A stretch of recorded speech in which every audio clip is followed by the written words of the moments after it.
Hey, welcome back, battlers and girls at PvP. This is another video on PvP tips, and today I'm going to be talking about the Silph Arena. So, I'm just gonna basically this whole video is about alternatives to Go Battle League and the introduction to Silph Arena. As you've noticed this week in Go Battle League, right, it's shifted to Master League, and well, the thing about Master League is you need to max a Pokemon to level 40, and that does not, you know, that does not come cheap. You have to spend Stardust on this. You definitely need a second charge move for coverage, right? And for a lot of Master League Pokemon, it's very legendary and mythical Pokemon oriented. And so that charge move cost is going to be 100,000 Stardust, 100 candies, and for a lot of players, maybe it's not so much Stardust like heavy, but it's really candy heavy, right? Like for example, um, Heatran, right? It's a very prominent Pokemon in Master League. You've seen it around a lot. And the thing is, not a lot of people rated Heatran, and so they don't have a lot of candy for it. And so they're going to be spending rare candies for it. And the thing is, unless you've been saving, that's not going to be sufficient enough to make a whole team for Master League. So a lot of players have decided to sit out of Master League because it's too expensive, and they're just going to wait until Go Battle League comes back to Great League or even Ultra League. Well, I want to present to you, like, are there alternatives to Go Battle League and Master, right? Or should we just sit out of it? And here's one great alternative: the Silph Arena. The Silph Arena has basically started, I would say, like January of last year. Yeah, 2019 January, when PvP like came out in December. Like the Silph Arena decided to make a competition. Okay, and it's evolved heavily over the past year, and it's developed into like a very prominent following. Okay, so what the Silph Arena is they have monthly cups. Okay, then they also have continentals, what they now call continentals, one for each like prominent continent in the world. So first, I believe June is the Americas, and then July will be Europe, and then I don't remember what the August continentals are. It could be South America. And then there's like the World Championships. Last year, the what was called Continentals, it took place in GoFest, right? So the Silph Arena definitely tries to tailor all of these tournaments for like around these big events in Pokemon Go. Currently we're in season 2, and there's 10 monthly cups or 10 monthly themed cups, right? And there's going to be 3 continental championships and 1 world champion, right? So this is like a very big global like tournament that veteran battlers and girls at PvP are taking into. So what are these monthly cups? So here are a few examples. I've shown you this last time, right? Of like the different metas that Silph Arena has brought out. These cups are designed by Silph Arena themselves around battlers who have experience in like the typings, the type of Pokemon that's around. And what they try to do is they try to feature a type or several types of Pokemon, so that basically that it's like a spotlight for them to like, you know, a spotlight for battlers, right? So that they can see, oh, I've never used a Vigoroth, or I've never used um, like a Bronzor or a Steelix, or even like a Golbat, right? So this is now like a way for Pokemon to like be, I would say, relevant, right, in monthly cups. Um, so what's the benefits of participating in Silph Cups? So one thing is that as of right now, all the tournaments are in Great League, right? So it's definitely less expensive than Master. depending on how many Pokemon you want to build, what types of Pokemon you want to build, whether it be legendary or mythical. Sometimes the cups ban legendaries and mythicals so that they're basically forcing players to not spend that much Stardust, which is great. Another benefit is that you get the exposure to a variety of Pokemon. You definitely improve your skill as a trainer, right? And these last two, right? You definitely develop a stronger community of trainers, and you meet new friends. So what's the differences between Go Battle League and the Silph Arena? Okay, so in the Silph Arena, you get to build a team of 6. Okay, unlike Go Battle League, you basically don't build a team. You build a team of 3 to use in your battles, but you can basically have your entire storage like as a free for all. However, for here, in every tournament, you always bring 6 Pokemon, and these are the 6 Pokemon that you have to use. So it's very reminiscent of the old red and blue version games, which is ironic because today is Pokemon Day, right? So great celebration for that, yeah. And in this build, this is basically testing your skills as a battler, right? What you need to like have a great competition, as well as your skills of like, what are these Pokemons? How can I use them? What are my weaknesses? What are my strengths? Okay, this is a great skill to have when you're working like in a competition and trying to be the very best. Another difference is that you get to see your opponent's team. Okay, in Go Battle League, you don't get to see your opponent. You're basically going in blind.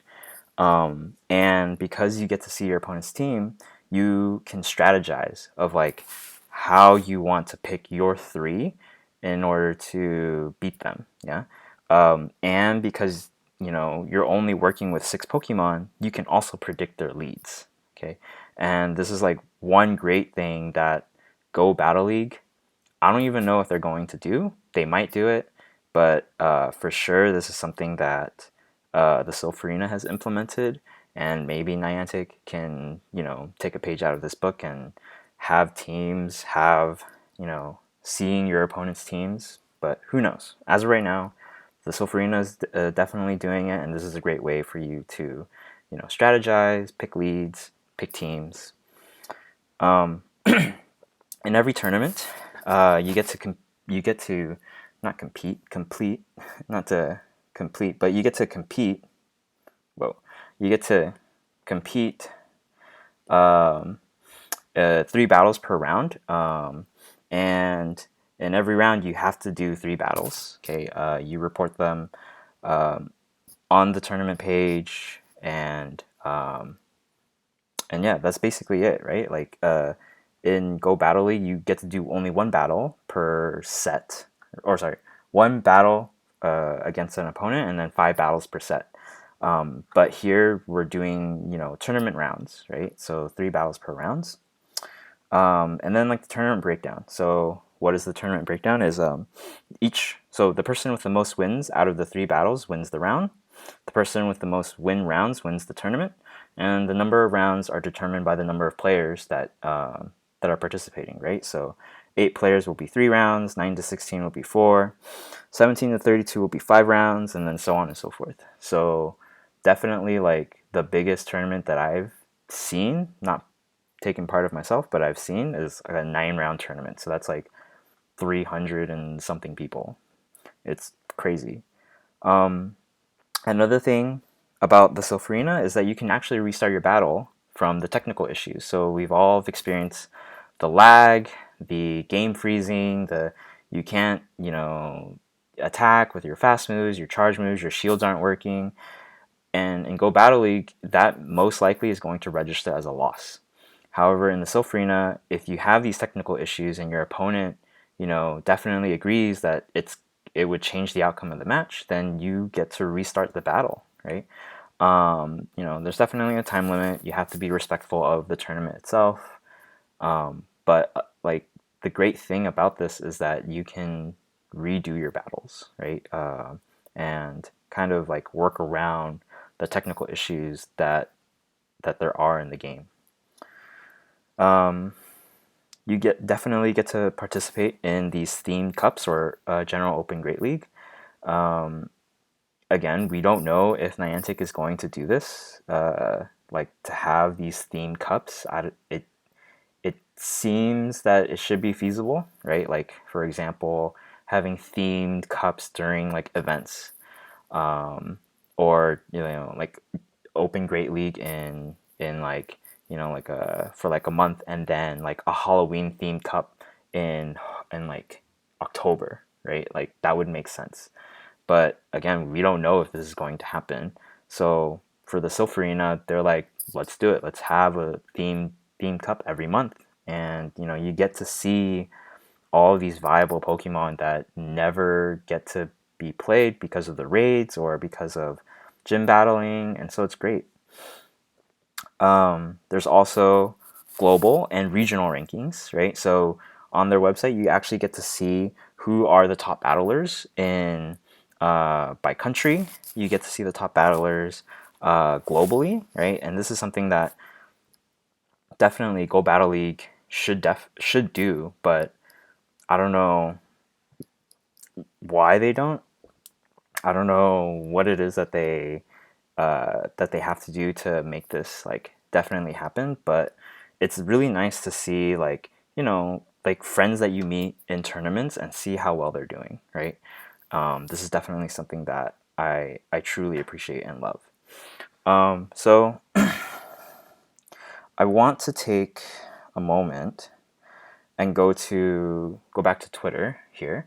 Silpharina posted this a couple days ago, and they wanted to hear from the community, like what makes competing in the arena like so special for all of us. Like, what are the moments that we're proud of, right? So I'm just gonna read a few from here.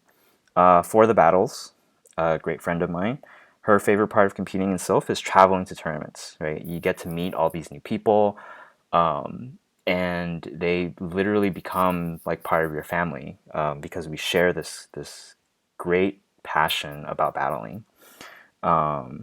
Here's Zionic, right? The moment that I'm most proud of was traveling to Argentina with King and trainer tips to do something that hasn't been done before, showcasing and live streaming these amazing Silph tournaments. King definitely shoutcasting in the European Championships. Caleb meeting all the battlers outside of the local community for the first time in GoFest. This was also one of my favorite moments, was meeting everyone, not everyone, but meeting a lot of people at GoFest for these tournaments, right? So definitely like sweeping tournaments, and yeah, you have like all of these great moments from battlers. Here's Limo Lime going 9-0, right? A 9-round tournament with 200 trainers basically chanting his name, like just giving him all of their energy to like for him to win and sweep a 9-round tournament. That's like amazing. And so yeah, this is like, I would say, a great moment for the community to have Silph Arena, and like without it, it wouldn't. I don't know. I don't know where PvP would be today, but this is something that definitely needs to like be pushed, right? So if you're doing Go Battle League and you're not really feeling Masters, think about participating in a Silph Arena Cup. Okay, so just go to silph.gg. Okay, and everything is there, right? You can set up a tournament yourself. You can go to the local tournament map. Okay, see where your current location is, all these tournaments around you, and just try to make one of these, right? Like here's one at March 15th in what is it, Parkchester. Here's one GamerCon March 21st. I know that this one is a big one in Massachusetts, right? And 66 people, right? Here's Philadelphia, the Rose Cup in Philadelphia happening this weekend, and this is like a tournament of 32 people. So check it out, right? If you definitely like have time to travel, wanting to do this, ask your local communities if they would like to host a Silph tournament. This is definitely something that you want to like participate and, you know, be a part of the community with. Okay. So, are there any questions about the Silph Arena? It's awesome for the competitive aspect. Yeah. What's my rank? Oh man, my rank is not that great. Hold on. Let's see. What is my rank? Uh, whoops. So you can also see like everyone's individual rank, but my rank currently is 9,000. So I'm a challenger currently. So it's not great, but I'm definitely moving up there, and we'll see. It depends on like the number of tournaments that you participate in, right? And like you can see that your ranking doesn't go up a lot in the Silph Arena, unlike Go Battle League. Like with Go Battle League, you can do, you know, 3 or 4 sets of 5 battles each, and your ranking can like jump up or come back down. But in the Silph Arena, for a lot of players, their ranking goes up, after they do a tournament, right? And the tournament size, it definitely depends on like how many rounds it goes, right? So like the more wins you get, the definitely like the better your rank will be. But it all depends on like how many tournaments you're willing to participate, how many tournaments you're going to like travel out and do. But it's definitely fun. Is that globally? Yeah. So this is my rank, global rank, right? 9,061. So I'm in like the top, 20% of battlers. Yeah, top 20% of battlers. So like in America, it'd probably be like top, I don't know, top 15% maybe. I'm not 100% sure. Yeah. Okay. Um, yeah. Any other questions?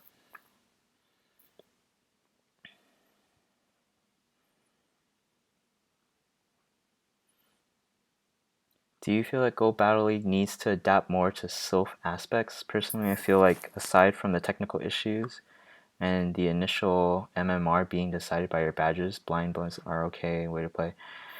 Um, so I don't know what Go Battle League needs to do to like make it more user friendly, or if that's what you're asking. But like Great League and Ultra League has been great, has been like amazing so far, right? The first 2 weeks, and then I think now when it shifted over to Master League, I got a sense that a lot of people did not want to play Master League. Like they're definitely trying to budget their picks, and it's great, right? Use what you have.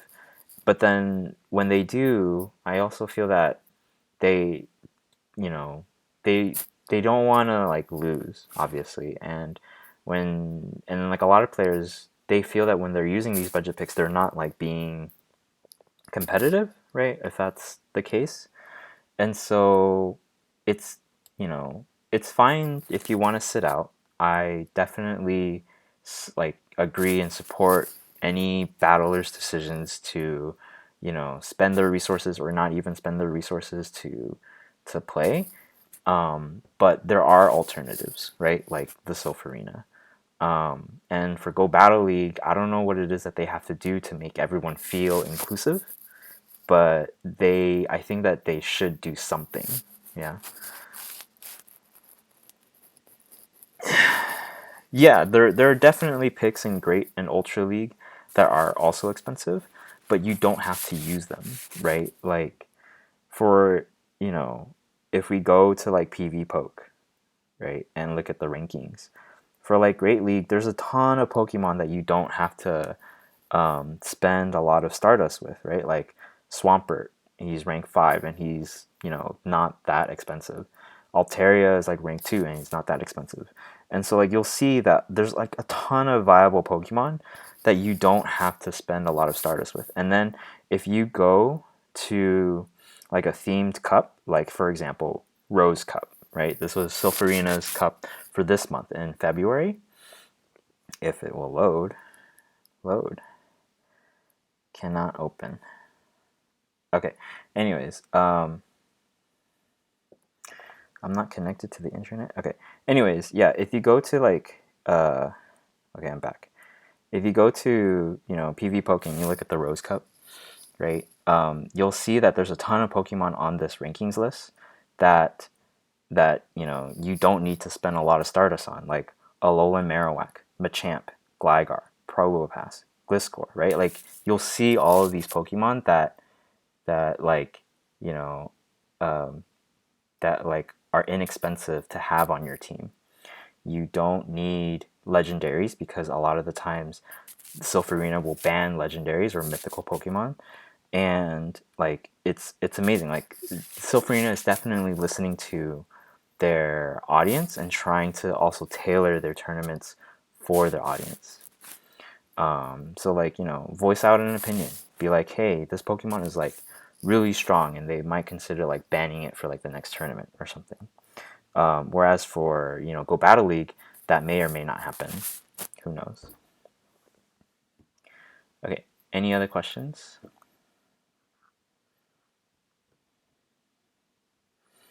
Yeah, great.